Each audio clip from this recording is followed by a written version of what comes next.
Were there any children beaten? Yes, those who support Ukraine, and almost every child from the Kherson region support Ukraine. What were they beaten with? With an iron stick. We did. The Russians illegally took this kid from the Kherson region to the territory of the Federation, but Ukrainian authorities managed to bring him back. According to the boy, the Russians fed Ukrainian children poorly, threw them into basements and threatened to send them to a Pskov boarding school for further adoption.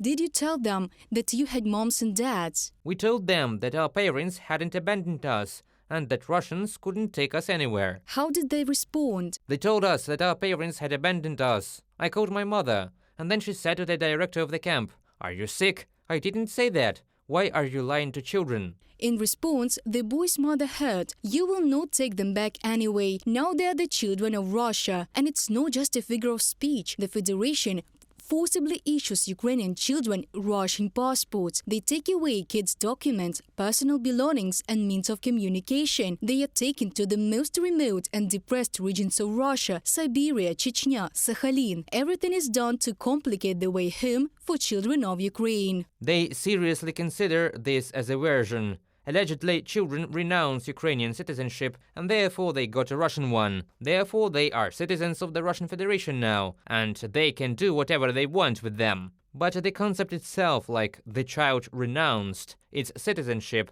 is inadequate, simply inadequate, because the legal age is 15. After reaching 15 years old, there is limited legal capacity in terms of rights, and from 18 years old, full legal capacity.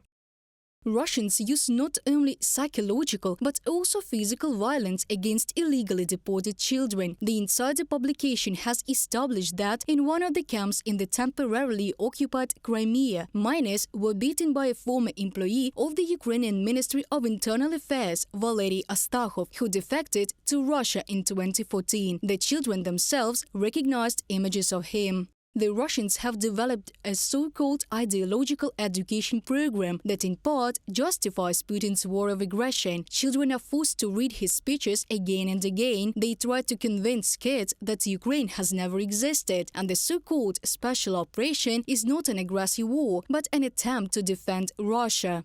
In principle, this is the main feature of Russia, in brainwashing both its citizens and our children, whom they illegally deport. We have been observing the so-called re-education of our children since 2014. The Russian so-called Yas army, which involved a very large number of children, just thousands of kids and teens for military training. This is a desire to convince our children that Russia is a happy country what need to be protected.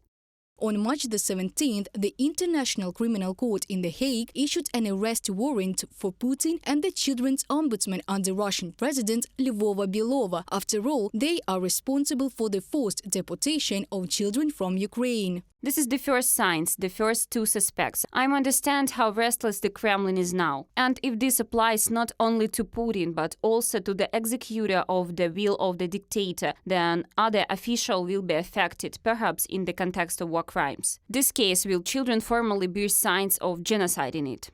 According to official statistics, as of March the 13th, 2023, 366 children were considered missing. More than 16,000 were illegally deported to the territory of Russia. It is impossible to establish the exact number of affected children due to active hostilities and the temporary occupation of part of the territory of Ukraine. According to data voiced by Russian open sources, there are much more illegally deported kids of Ukraine, about 733,000.